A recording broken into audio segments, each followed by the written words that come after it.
or like a foreign language outlet, it's very hard to, not be pressured by the Chinese Communist Party, given the many economic ties you might have. For example, you have a bureau in China, and you have employees there, you have to gather in news sources, so many kinds of channels where.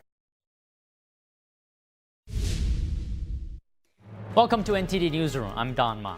Today, President Trump's heading to Iowa to push his affordability message as Republicans focus on the upcoming 2026 midterms. This coming as the White House touts the largest tax refund season in U.S. history.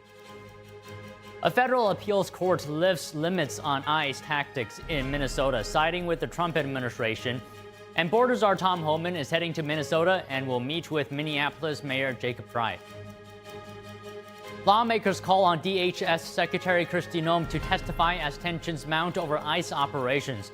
This comes as Republicans scramble to avert a government shutdown as Democrats protest funding ICE, with one Democrat breaking ranks. Following the deadly winter storm, extreme cold is gripping much of the nation, affecting millions of people. And forecasters say another winter storm could hit parts of the East Coast this weekend. Chinese spies have been hacking the phones of the UK's senior officials. Who are the officials and what's being exposed?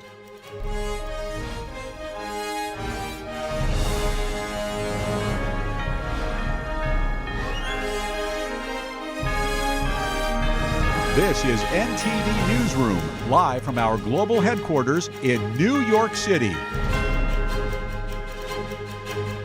Good afternoon, and thank you for joining us today. And now a look at the latest operations of ICE in Minnesota. A federal appeals court yesterday sided with the Trump administration, allowing ICE officers to detain protesters and use non-lethal munitions and crowd control tools. NTD's Daniel Monahan has more on the ruling.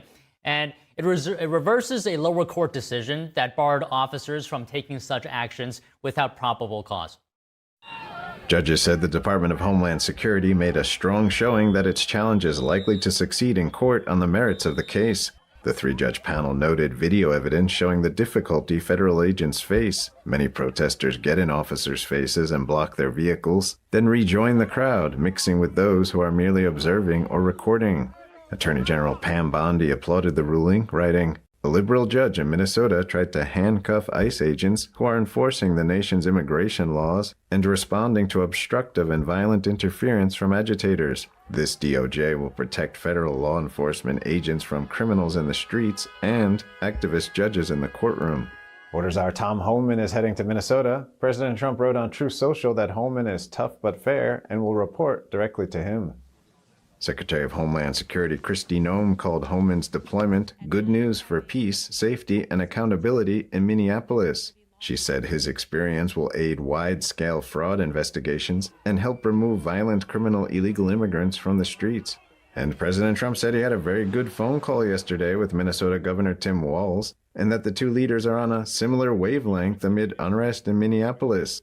Walz called the conversation productive, emphasizing the need for impartial investigations into the shootings in Minneapolis involving federal agents.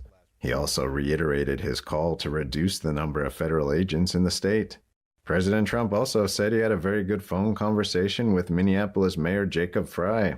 The Democrat has been critical of the federal government's immigration enforcement surge in the city. Trump said lots of progress is being made and that White House border czar Tom Homan would meet with Frey today. Frey said he appreciated the conversation and that he expects that some federal agents will start leaving the city. The mayor said he would continue pushing for all federal agents to leave. Assistant Secretary of Homeland Security Tricia McLaughlin responded to speculation that Commander-at-Large of the U.S. Border Patrol Gregory Bavino was fired. McLaughlin denied any dismissal, saying Bavino is a key part of the president's team and a great American. Daniel Monahan, NTD News. A judge in Minnesota has summoned the acting chief of ICE to appear in court on Friday. He is threatening to hold the ICE chief in contempt. The chief judge of Minnesota's federal court said acting ICE director Todd Lyons must explain why he should not be held in contempt. The judge said ICE has not complied with dozens of court orders in recent weeks, and the agency missed a deadline to provide a detainee with a bond hearing. In a filing yesterday, he added, quote, "The court's patience is at an end. ICE and the DHS have not yet commented on the judge's order. Federal immigration enforcement in Minnesota has led to a surging number of emergency lawsuits by immigrants who say they were illegally detained. The administration launched Operation Metro Surge in December to target what it calls criminal illegal immigrants. And the First Lady, Melania Trump, called for unity amid the protests in Minnesota. She spoke about the ongoing federal immigration operation this morning on Fox News. Take a listen. We need to unify. I'm calling for unity. I know my husband, the president, had a great call yesterday with the governor and the mayor, and they're working together to make it peaceful and without riots. I'm against the violence, so if we protest in peace. Multiple reports were saying that Border Patrol Commander Gregory Bovino is expected to leave Minneapolis today. Following that news, protests erupted last night in the freezing cold outside a hotel where protesters believed Bovino was staying. Dozens of people gathered, making noise with whistles and other items. In a statement, Maple Grove police say the situation later escalated. They said some people engaged in unlawful behavior and objects were thrown at officers. Authorities said the protest was no longer peaceful and a dispersal order was issued. Police say several protesters were arrested who failed to comply with the order or committed crimes. Amid escalating protests against ICE, the DHS says it is investigating a U.S. citizen who attempted to buy a firearm to kill ICE agents. In a statement today, the DHS said a woman in Kenmore, New York, attempted to buy a firearm on 2 separate occasions. She stated she wanted to use the weapon to, quote, protect herself from ICE agents and also to kill ICE agents. The DHS did not identify the woman, but said she is a U.S. citizen. The agency condemned radical rhetoric against immigration enforcement personnel. The DHS said, quote, you will not stop or slow us down. ICE and our federal law enforcement partners will continue to enforce the law. And if you lay a hand on a law enforcement officer, you will be prosecuted to the fullest extent of the law. Meanwhile, the FBI is investigating encrypted signal chat groups allegedly used by anti-ICE activists and to track and obstruct federal immigration agents.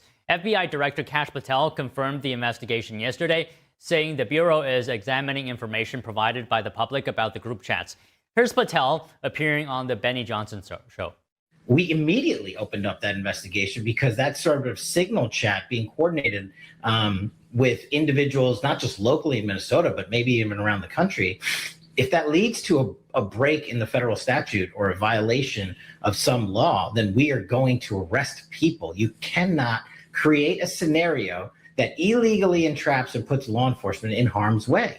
Now, we will balance the First and Second Amendment constantly, but we have to let the community know that we will not tolerate acts of violence and an escalation and a violation of the federal code. If they broke the law, you should be worried. It's that simple. If you didn't break the law, there's really nothing to worry about. Patel says investigators are using standard tools, including subpoenas and grand juries, to determine whether any laws were broken or violence was encouraged. Patel emphasized the investigation is not about restricting free speech or peaceful protests, nor lawful gun ownership. He said it becomes a federal matter only if individuals incite violence, threaten law enforcement, or otherwise break the law. The announcement comes days after an independent journalist reported infiltrating a signal group in Minneapolis.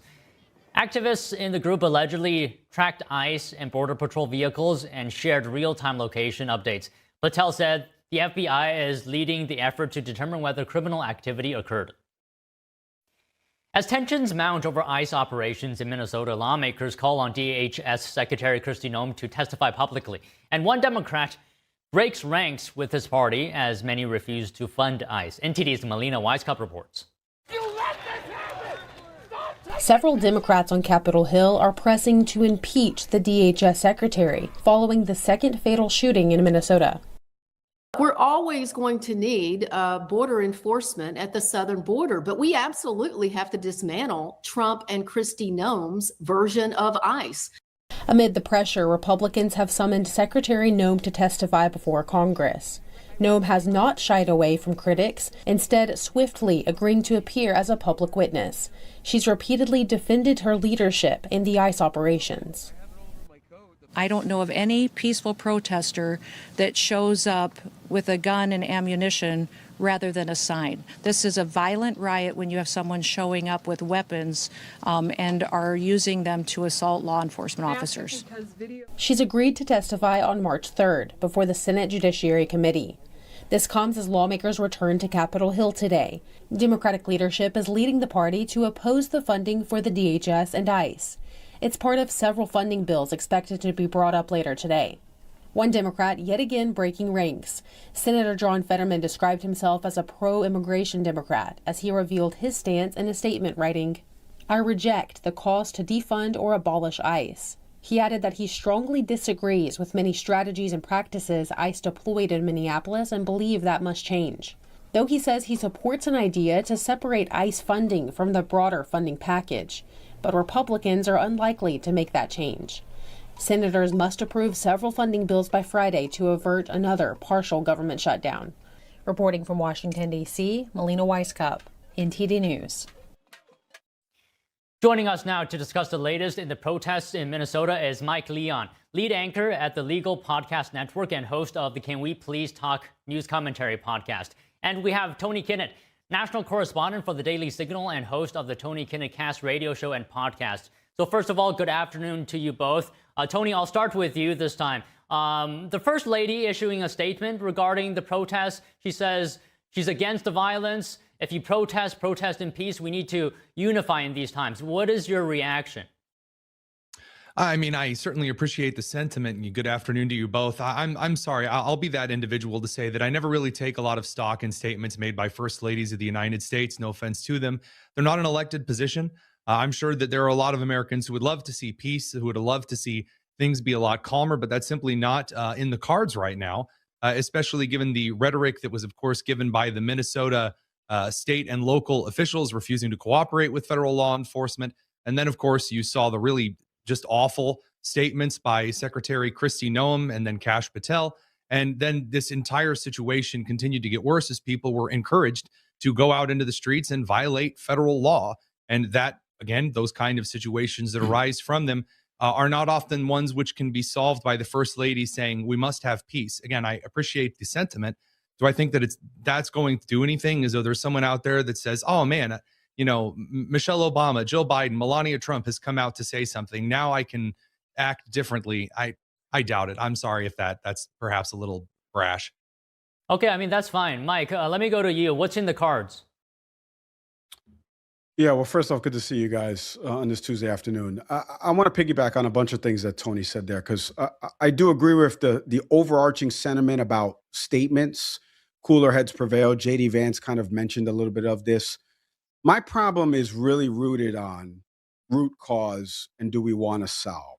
What I mean by that is, and I say this as a producer at one of the networks that a lot of people watch that is very conservative leaning, we have got to start stripping out these buzzwords and phrases from the lexicon and the rhetoric, because people start rolling their eyes when it happens. Because if you truly want a solve to what happened in Minnesota, when J.D. Vance went there, the first thing he should have done was had a joint press conference with Mayor Jacob Frey and Governor Tim Walz and talked about the issues, because the buzzwords and phrases right now are that this person was impeding ICE operations, Alex Preddy, and other people that were protesting across the street from a donut shop, by the way, Don. The problem I have is that we're making it sound like Alex Preddy was standing there armed in front of ICE running into a house full of drugs and illegal immigrants. And he's like, no way, I won't let you pass this door. That's not what was happening. He had a cell phone in his hand. A woman had been pepper sprayed next to him. The cops had already diffused the situation, and then it escalated. We need to strip out the buzzwords and the phrases and realize that what happened on video shouldn't have escalated to that. I agree with the overarching premise of peaceful protest, but we do have a Second Amendment right in this country, conservatives that are saying this now, that have to backdance about this. And we need to just realize that we have a right versus a wrong here. We do want to enforce the laws on the books. We do want to let the ICE officers do their jobs and carry out operations that are targeting criminals and people that are here potentially illegally, because unfortunately, like I've mentioned before, it is a crime now to be here illegally. It's no longer a civil offense. It's now criminal in nature. but there's also the people that enforce the laws have to follow the laws. And what happened to Alex Preddy shouldn't have happened. What happened to Renee Good shouldn't have happened, because there was escalations involved in all of these. And we need to figure out how to de-escalate it. That only starts from the top. Leadership stems from the top. It starts with the bipartisanship and the compromise of governors, vice presidents, whoever it is, actually sitting down together and facing the American people together and saying, how are we going to get out of this together? Okay, Tony, here's what President Trump said about the situation involving Alex Preddy. We're doing a big investigation. I want to see the investigation. I'm going to be watching over it. I want a very honorable and honest investigation. I have to see it myself. Tony, I want to hear your comments on the actions of ICE officers. 10 shots were heard. Alex Preddy was pinned down on the ground. What do you think? So I agree with Mike about the, kind of the dissemination of the rhetoric and kind of stepping outside of that. So again, regarding Preddy's incidents, I am going to quibble just a little bit with the premise, because it matters for why he was on the ground in the first place. According to the footage that we have, he was in the street, not just waving traffic by, but also trying to, again, cause individuals almost to hit him as well as others in the road. As much as I would love to rewrite history for that, he is at fault for being in that general situation. Now, here's the other side of that. Yes, absolutely had a constitutional right to carry a firearm. He can carry as many magazines as he likes. As I've already said, Noam and Kash Patel saying stupid things, they're dumb. And I think it's one of the reasons why the Trump administration has sent in Tom Homan. Tom Homan is a very down-to-earth, here's the law, I'm not going to comment on it until the investigation is over. No, I'm not giving you hits. Whereas another one wants to be Barbie. And I think there's a very big difference for that when it comes to a leadership position. As to the actions of the Border Patrol officers, not ICE in this instance, the Border Patrol officers, what appears to have happened, and this is important that we get this right. When he was on the ground, when he was pushed to the ground, the first shot of pepper spray over his head missed. The second shot got him right in the face. He's on the ground. He's struggling. We don't know if that's because he's obviously in pain because of the pepper spray or he's trying to get away from ICE officers. We do not know. Hence why an investigation is important, including the footage on his phone. Number two, when the gun was found in his waistband, it was clear one of the Border Patrol agents shouted gun. And then when walking away, we don't know if it was his SIG P320, which is known to misfire if misfired, and spooked one of the Border Patrol officers into firing at him, believing that Alex Preddy was attempting to fire on them. His hands were moving around really quickly. That is a horrible, terrible, bizarre, awful accident. But as to there should never have been a situation in the first place, I agree with that to a degree. But the issue is that when people have been encouraged to go obstruct law enforcement, that term does matter here, when they've been encouraged to Kool-Aid man their way between an arrest and the officer making the arrest, you do put yourself in considerable risk and danger. And pretending that's never going to result in a death, I think, is disingenuous. That doesn't mean we want the deaths to happen. That doesn't mean that we want to see individuals who make that gamble and then find out that sometimes the Darwin Award is received. And this is one of the reasons why it's very crucial to limit the amount of individuals trying to interfere with these things. But pretending that this is something that we can just fully Monday morning quarterback, I don't think is possible. Mike, your response, and why do you think Trump is sending in border czar Tom Homan? Why now? Why not earlier? Well, I will say one thing, that I do appreciate the president kind of, distancing himself for Secretary Noam's ridiculous comments about this, or anybody else, Caroline Levitt. The doubling and tripling down from this administration when on video a man is killed after being pepper sprayed and already being subdued, regardless of the context of him standing there with a cell phone and yelling loudly. That doesn't warrant a man being shot 10 times. I'm sorry. We all see the video. I can't pretend to unsee what I saw on videotape. I understand what Tony means about context matters in all of this. This is a man who is an ICU VA nurse. He is the one who is rehabilitating people who come back from defending this country. That's the kind of guy that probably would vote Republican. And here is a man who's just out there exercising his First and Second Amendment rights. It is not your First Amendment right to obstruct traffic. It is not your First Amendment right to do so. But Tony, is that I obstruct traffic right now? Should I be shot 10 times by the police? Is that, come on, That's man. a false binary, and you know it. It's not a No, false seriously, binary. if It's you get exactly in a what scuffle, escalated if you to get it, in a Tony. scuffle It's with exactly what police- escalated to it. Tony, If I love you, stand in the buddy. middle of the street, do I? No, seriously though, it matters in this context, and I'm glad that we're bringing this up, because if I stand in the street, do I deserve to be run over? Should a driver try to miss me if I'm in the street? Well, we would hope that a driver would try to stop or try to miss me. That if I'm jaywalking, God forbid, that someone hits me with a vehicle. But if you violate the law and you get yourself into a situation where he is clearly attempting to move his way out of the way of the officers, that puts him in a dangerous situation. That's not justifying him being shot. That's not saying, oh, well, therefore it was good and he deserved it. Absolutely not. But pretending that when you break the law, that all of a sudden you're like, all right, I'm still afforded all of these extra safeties and guarantees. Yeah. That's not how it works in fast moving situations. But Tony, no the matter how much problem we is, want. is that, but Tony, there's running into the kicker and there's roughing the kicker. Okay. In the NFL, there's those two fouls. They look similar, but one's way more egregious. You know that jaywalking, holding a cell phone, and actually directing traffic. By the way, a snowy Correct. He day wasn't just in icy directing. He had conditions. no authority to direct No, traffic. I And understand that, but he was again, shoving his phone in front of the camera in the car when the people were driving by as well. Tony, I want you to, I'm being serious for a second. I just want you to take off the conservative hat for a second. You're telling me that a man who's recording and vociferously using the First Amendment within his right, 10 minutes later, he's pepper sprayed, and exactly, that's what I'm trying to explain to you. No. I think you're agreeing with me. What I'm trying to explain to you, it's Tony, it's the escalation part of this. These officers on a short training program, which we've done on our show, talked about how they become trained ICE officers now, and the process has been expedited to 13. Yes, it's even worse. Even worse. These are people that Minnesota. What am I missing here? The border's the other way. But like what I'm trying to explain to you is Border that Patrol is often called in to assist when ICE has been threatened or shot. This was done during the Obama administration too.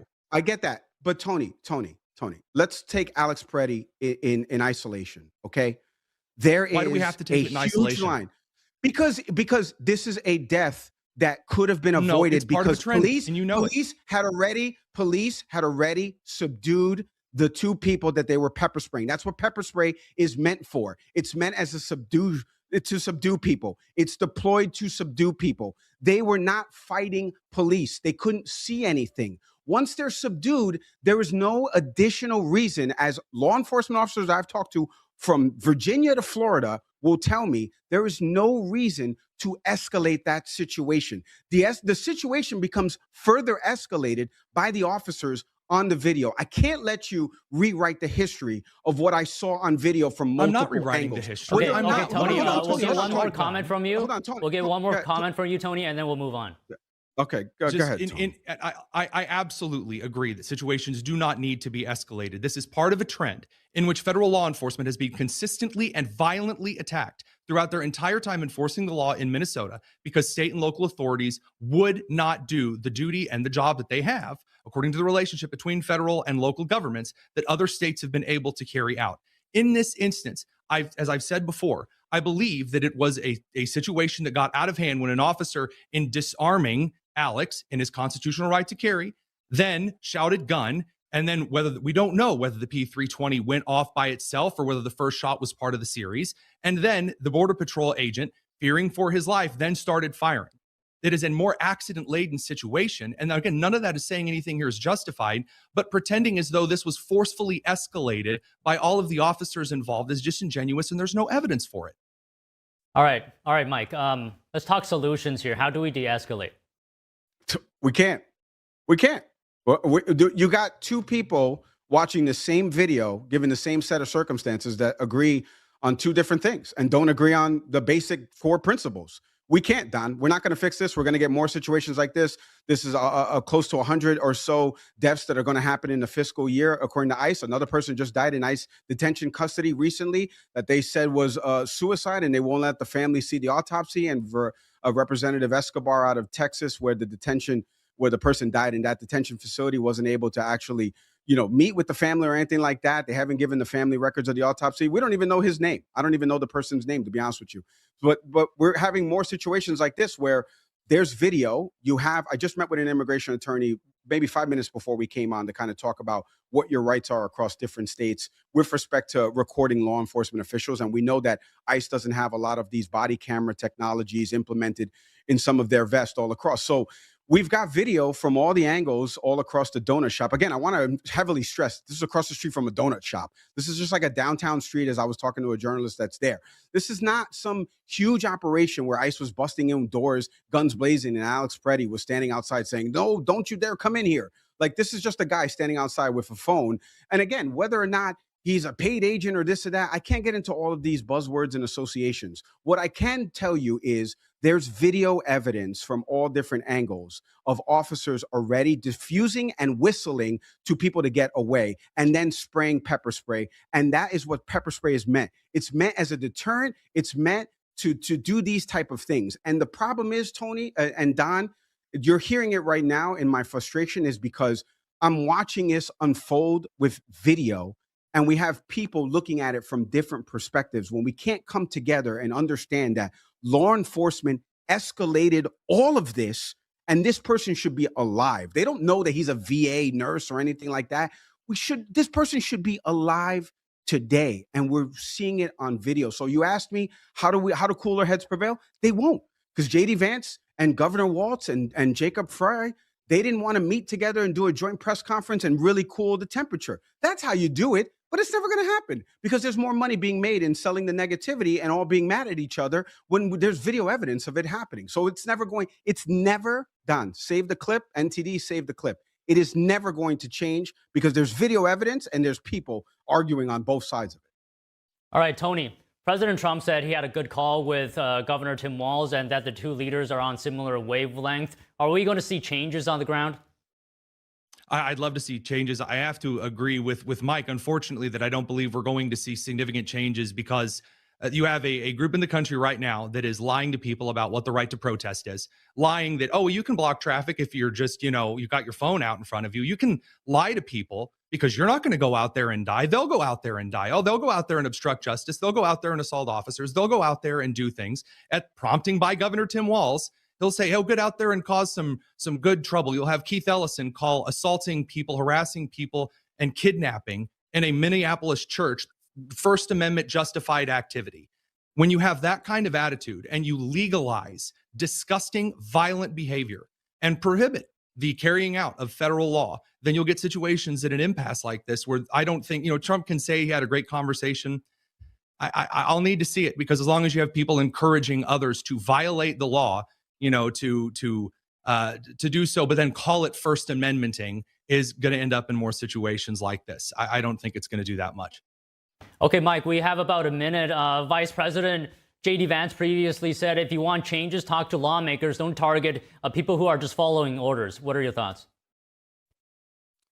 Well, I'm talking to a few lawmakers coming up on my show. I think one of the things that Democrats have talked about is the funding for ICE. Again, any Democrat that I've talked to is not one of these defund the police or abolish ICE type Democrats. It's really about how do we give people the proper training so that situations don't escalate, so that we kill a 37-year-old, VA nurse who's protecting the troops that are coming back home, that are defending this country. But in terms of like what J.D. Vance said overall, I don't. Does he know that he's the vice president of the United States? Does he know that he has a tie-breaking vote in the Senate? He could be talking to the lawmakers as well and helping to diffuse these situations. It goes back to what Tony and I were just saying again, but from different angles. It's really about, if you truly want to come together, the guards have to be dropped, joint press conferences have to be done, true trials have to be done. Look, ICE, you want to go in there? It's now criminal to be in this country illegally. You want to enforce the laws that are on the books. You want to carry out these operations against the bad hombres that are out here in this country. Go ahead, go do it. You have my blessing. Let's do this. You start killing people, right? And people that are protesting peacefully and legally within their First Amendment rights, and you kill them. Maybe we do an investigation and we see if we could get some charges on folks. But nothing's going to change, Don. All right, we have to leave it there for today. Appreciate the passionate conversation, guys. Always. Thank you, guys. Today, President Trump's heading to Iowa to push his affordability message as Republicans focus on the upcoming 2026 midterms. This coming as the White House touts the largest tax refund season in U.S. history. More news after this break.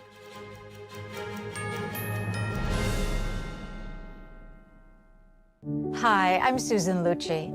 You may know me from my many years on television. I never thought about heart disease until I had my own heart event.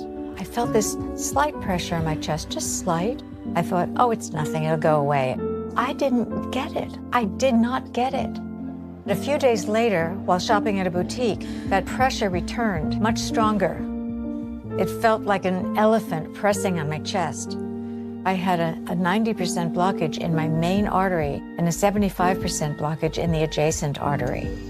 I was rushed into surgery where I received 2 stents in my arteries. Stents developed through research funded by the American Heart Association. Those stents saved my life. That's why I'm in front of you today, asking you to join me in supporting the American Heart Association by becoming a monthly donor. Call now or go to helpheart.org. For only $19 a month, 3 cents a day, you can help fund the next medical breakthrough. Get the next person trained in CPR, the next hospital certified in high-quality cardiovascular care. I'm so grateful to the American Heart Association. Their research helped save my life. I can enjoy life with my children, my grandchildren, and my friends.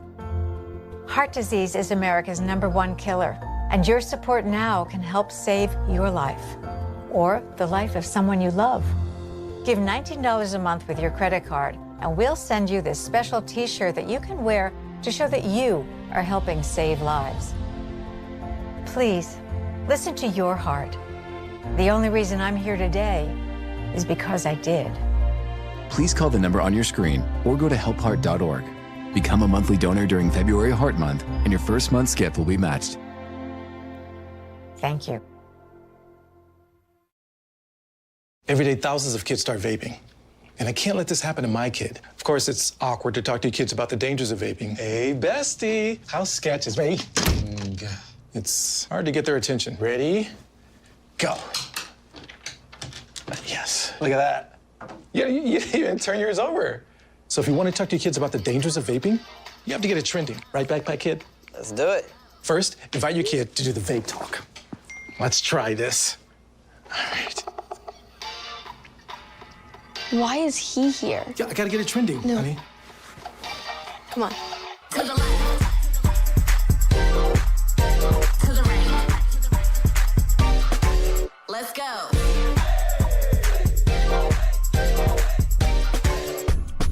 Oh, honey, can we talk? Yeah, what's up? I see a lot of your friends vaping. Visit talkaboutVaping.org for tips on when and how to have the vape talk.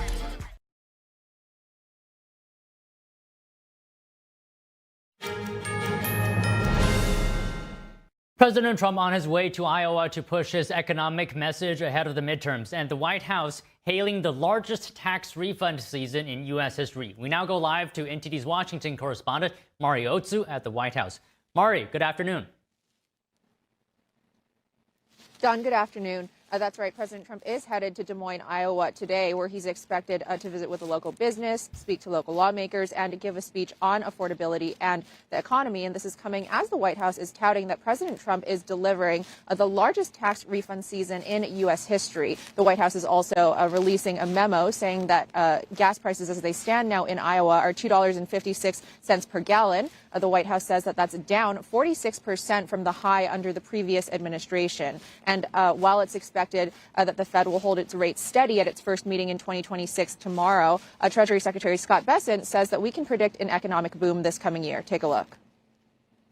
He is going to tell a great story, and he can tell it like no one else can tell it. And as you said, this is the one big beautiful bill kicking in on the business side, full expensing. We've got a CapEx boom. CapEx boom is going to lead to an employment boom. Employment boom leads to a consumer spending boom.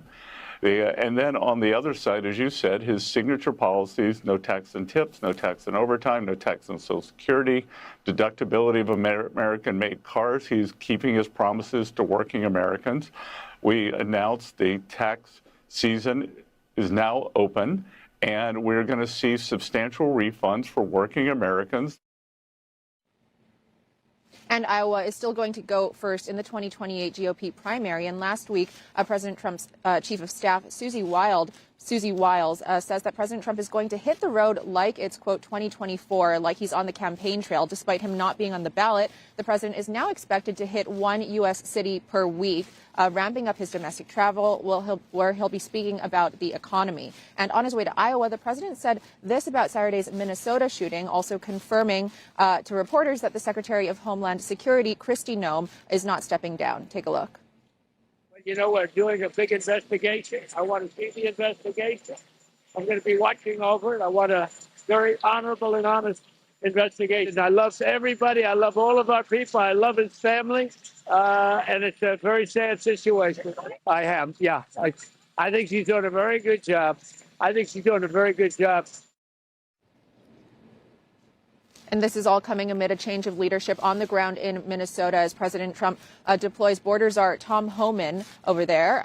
The president says that Homan will report directly back to him, President Trump, and Kristi Noem and Dan Bavino will be switched back to operations in California. Don, back to you. All right, Mari, thank you. President Trump signed an executive order aimed at helping Los Angeles residents rebuild homes destroyed by wildfires last year. The fires damaged much of the Pacific Palisades and Eden Canyon areas, but rebuilding so far has been slow. The executive order aims to speed up the process of receiving permits for construction. According to the Trump administration, less than 15% of all homes destroyed by the fires have received construction permits. Trump blames local leadership in California for the slow process. The president told the New York Post that he now wants EPA Administrator Lee Zeldin to execute the order and bypass the local permitting red tape. And a coalition of Minnesota's largest employers issued a joint appeal calling for de-escalation amid protests. Joining us to discuss is Will Hild, Executive Director of Consumers Research. So, Will, good afternoon. Always good to have you on the show. Now, the CEOs of 60 corporations, that's including Best Buy, Target, General Mills, they represent billions in market cap coming together like this. What is your perspective on this? Does this signal anything? Yeah, I think it signals a marked difference from the way that a lot of corporations reacted several previous times when far-left political activists would try to demand that they, take sides in a heated political debate. We saw this when there was the controversy around George Floyd. We saw this when Georgia and Texas were passing election integrity legislation. In both those situations, corporate leaders foolishly decided to weigh in on the side of the far left, and they were roundly punished for it, both by consumers, but also just humiliation, as a lot of the things that the far left advocated for either hurt their own businesses, like defunding the police, which led to a huge shoplifting epidemic, or just turned out to be false, flat out false, like when the Major League Baseball pulled the All-Star game from Denver and moved it from Atlanta to Denver, where they actually had fewer voting rights and days to vote than they were going to have in Georgia after the election integrity legislation. So I think what this statement suggests, if you look at the neutrality of it, the sort of even-handedness of it, corporations have had their hands burned on that stove over and over and over again, and I think they've learned their lesson. Okay, you're saying they were punished for the position that they took years ago. Can you speak to the specifics of the impact for our viewers? How were they burned? Well, certainly. Well, like I said before, some of the consequences of the positions that they themselves advocated for greatly were deleterious to their position. For example, the movement to defund the police after the death of George Floyd led to a huge rise in crime, particularly shoplifting, that hurt a lot of the brick and mortar retailers that had signed on to statements in support of the far left defund the police position or had given money to BLM. In addition, it was a huge hit to their brand. And to be fair, we played a significant role in that, calling out with major seven-figure ad campaigns corporations that went woke to distract from their own misdeeds in the market or their mistreatment of their customers. So part of it was because of a backlash of conservative activism saying, listen, corporations need to focus on serving their customers, not on far-left woke politics. Okay, so, what do you attribute to this change? You're saying this new letter, its tone is rather neutral. How did this come to happen now compared to years ago? Well, I think one of the things that's rapidly shifted over the last 4 to 5 years is the large asset managers like BlackRock, State Street, and Vanguard that used to avowedly push these corporations and their boards in a woke left direction have now themselves been stung by a number of actions from state attorney generals, the federal government. We're seeing a ton of EOs come against, pushing back against ESG and a lot of the nonsense that woke asset managers were pushing. And so these corporations, these retail-facing corporations, don't have the cover that they did from people like Larry Fink at BlackRock 5 years ago. And so part of it is the corporations themselves have been hurt by some of their previous positions, but also they don't have some of the asset managers that hold a ton of their stock as stewards for pension funds and institutional investors covering for them. So you see companies a lot more reticent to take far-left positions. Okay, well, I'll just ask one more question on this. I'll stop pulling on the thread after this. But why do you think Larry Fink changed his position?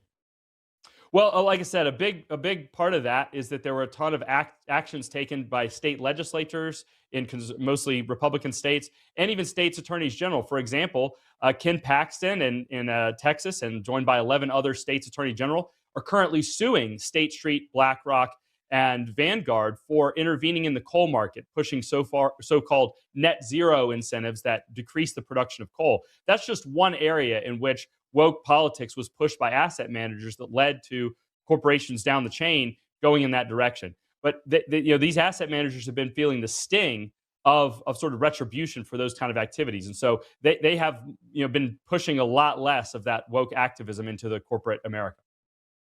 Okay, well, so in the letter, the companies are calling for local, state, and federal officials to work together following the fatal shooting of the 37-year-old. Can I just get your comments on the protests here? What is the path to de-escalation? Well, I think the letter made some good points, and what we've seen right after that was that the state, local, and federal leaders did just that. Governor Walz and Mayor Frey called President Trump and conceded that they would allow local law enforcement that had been specifically not cooperating with ICE, requiring support from federal officials, that they would end that policy and that local police would protect ICE as they're going about doing their job. So to that extent, you could say that the letter was successful in pressuring state and local leaders to step up and enforce the law as is their responsibility under their job duties. And how big of a role would you say do state and local leaders play in reducing tensions in Minnesota?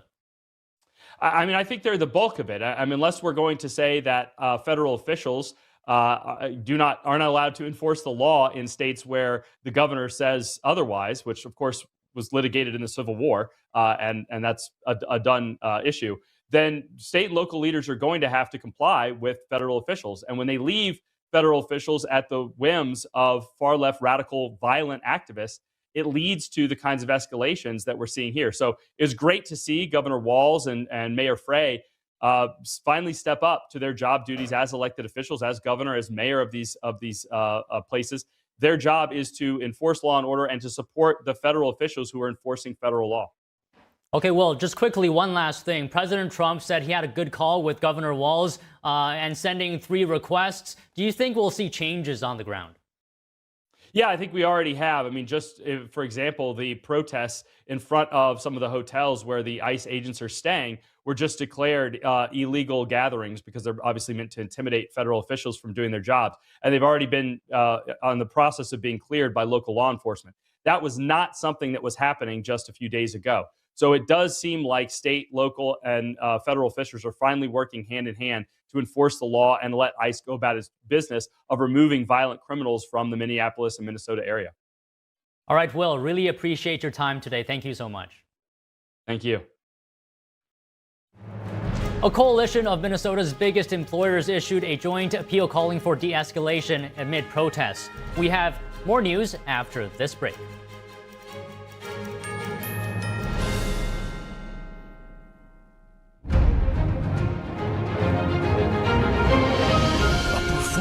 That truly matters for each and every one of us.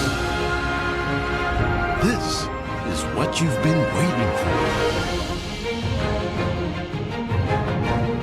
See it at least once in your lifetime. Shen Yun. Get tickets now at shenyun.com. What if kids in America didn't have to go to bed hungry tonight?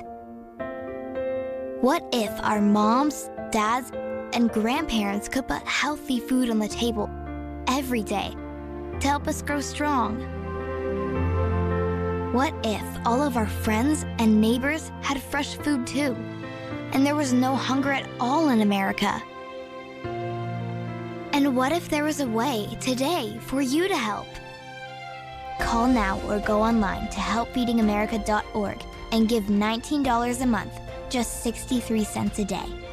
So many of us don't have enough food to eat, but your monthly gift means families across the country and in your community can fill plates with food.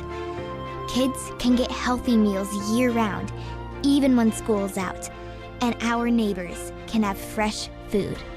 Food that moms, dads, entire families need to thrive. But right now, more people are facing hunger. Feeding America works from coast to coast with partner food banks, food pantries, and meal programs. It takes all of us to make that happen. Will you help too? Please call the number on your screen or go online to helpfeedingamerica.org and give just $19 a month, and we'll send you this free canvas grocery bag. It's our way of saying thank you for helping to end hunger for our neighbors. Because no kid, no mom or dad, nobody should go hungry in America. Nobody. So what if today was the day you could help nourish futures for our friends, our families, for all of us? Ending hunger is possible. What if we end it together? Call or give online today at helpfeedingamerica.org and your gift can be doubled. Thank you. Do you feel overwhelmed by the constantly changing real estate market? You're definitely not alone. So many of our clients feel the same. That's why who you work with matters. I work with HomeLight to get the best deals for my clients. Whether you're looking to sell for the right price or hunting for that dream home, let's make your real estate experience smooth and rewarding. Start your journey at homelight.com today.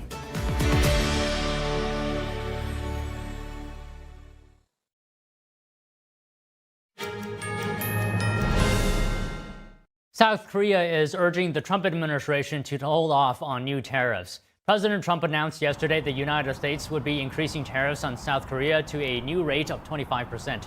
Trump has threatened tariffs on autos and other imports, blaming a delay in enacting a trade deal agreed to last year. South Korea's Democratic Party said 5 bills that would invest in the U.S. are now pending committee review. The party is pushing to accelerate the process but did not give a timeline for a parliamentary vote. The president of the European Commission, Ursula von der Leyen, hailed what is being called the mother of all deals after signing a landmark trade deal with India today. The announcement came after von der Leyen, the European Council president, and India's president finalized their EU-India summit in New Delhi. This agreement marks the largest ever trade deal between the EU and India, opening new markets for an estimated 2 billion people in both regions. Prime Minister, distinguished friend, we did it. We delivered the mother of all deals. We are creating a market of 2 billion people.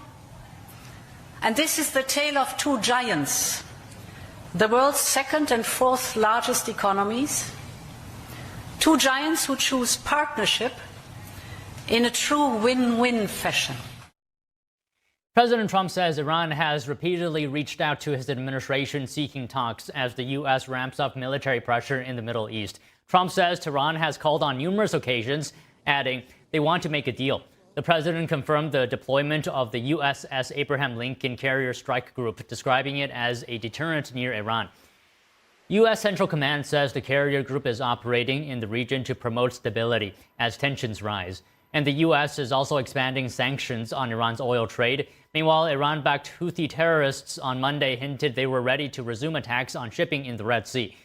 That followed a warning from the Kataib Hezbollah in Iraq, another Iran-backed terrorist group. As concerns over Iran persist in the United States, voices north of the border are growing louder. On Sunday, large crowds gathered again in downtown Vancouver, Canada, rallying in support of Iranians opposing Supreme Leader Ali Khamenei's rule. and urging international action, including calls for military assistance. Let's take a look. On Sunday, Iranian Canadians and supporters gathered at Vancouver's Torch Plaza, holding moments of silence to honor those killed in protests in Iran, as they denounced the violence carried out under Iran's leadership. The people inside of Iran are killing by regime, and they attack people with army weapons and chemical weapons. It's over than criminal. It's over than genocide. The repression, the suppression, the mass murder have been extremely concerning, unprecedented. It actually goes behind authoritarianism, and what you're actually witnessing in Iran is state criminality. Protesters held signs and chanted slogans, voicing support for those still protesting in Iran and calling for the removal of Iran's ruling leadership, demanding freedom for the Iranian people. We are here to end this regime, and I believe we can do it and change the regime after 47 years, hopefully. We are going to fight for you as much as we can to have any chance of saving as many people as we can. We want them to have freedom of choice. We want them to be able to pick their new leaders. We need reform. Rally participants urged countries around the world to strengthen sanctions and support those continuing to resist inside Iran. The regime happens to be the largest sponsor of terror worldwide. The regime's assets abroad must be frozen. Its access to its ships that operate undercover in international seas, that must be blocked. The ways that the regime is able to generate proceeds for basically fueling its criminal machinery, all of those must be blocked. The regime's machinery of repression must be eliminated, must be dismantled, and that can only happen by military intervention. NTD News, Canada.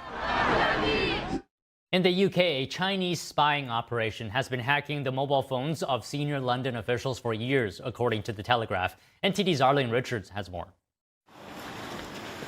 A UK news outlet has reported that senior officials' conversations with Beijing were hacked by a Chinese spy operation between 2021 and 2024.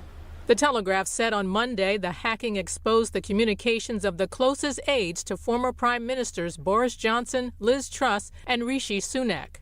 Well, it's not surprising at all, and it follows hot on the heels of a whole bunch of confirmed cyber attacks on the UK. NTD could not independently verify these claims. It's unclear whether the breach included the mobile phones of the prime ministers themselves. However, the Chinese spying operation known as Salt Typhoon is suspected to be ongoing, which raises the possibility that the current Prime Minister, Sir Keir Starmer, may also have been exposed. Starmer is flying to China on Tuesday in an effort to secure trade and investment with Beijing. Critics have accused Starmer's Labour Party of jeopardizing national security by taking a soft line on hostile Chinese activity. We now have this uncritical engagement with China, with Keir Starmer going to China, lowering the drawbridge and really offering quite a lot in return for what will be very little. The UK security service MI5 alerted the British Parliament last November about the threat of Chinese spying.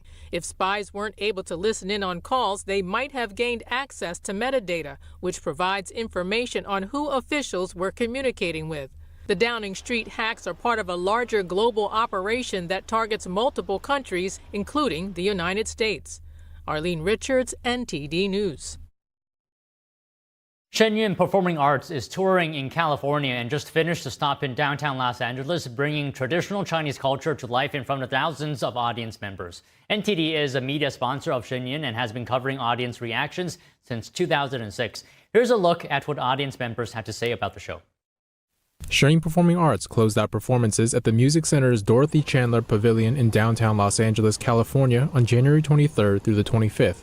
Audience members were impressed by the skill and artistry of the performers. Absolutely fabulous.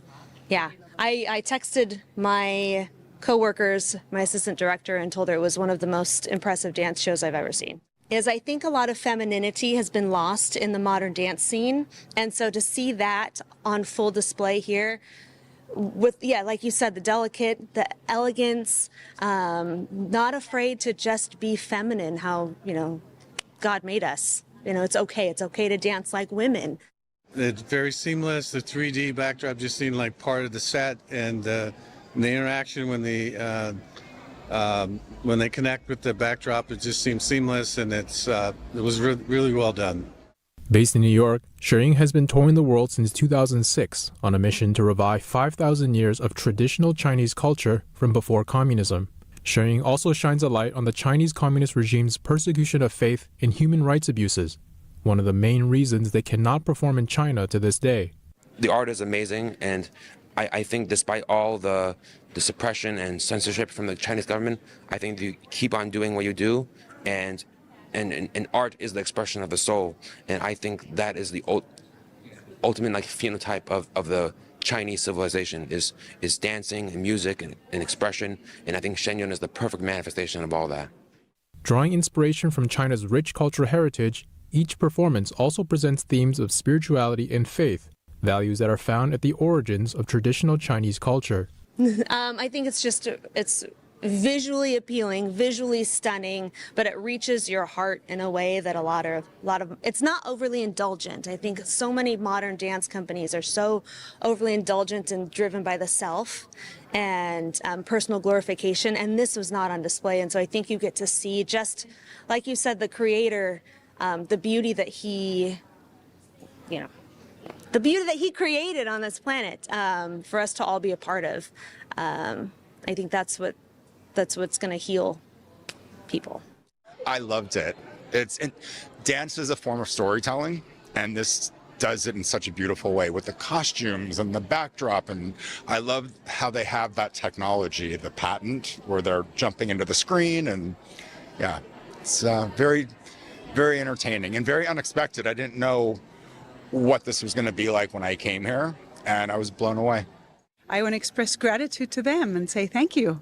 Thank you for inspiring us and opening our hearts to beauty and love. Shen Yun will be performing in Escondido, California until January 29th before continuing their tour in Thousand Oaks, California on January 30th. NTD News, Los Angeles, California. Mexican President Claudia Sheinbaum declines to deny halting an oil shipment to Cuba. Washington is reportedly increasing pressure on Mexico to stop selling oil to Cuba. More news after this break.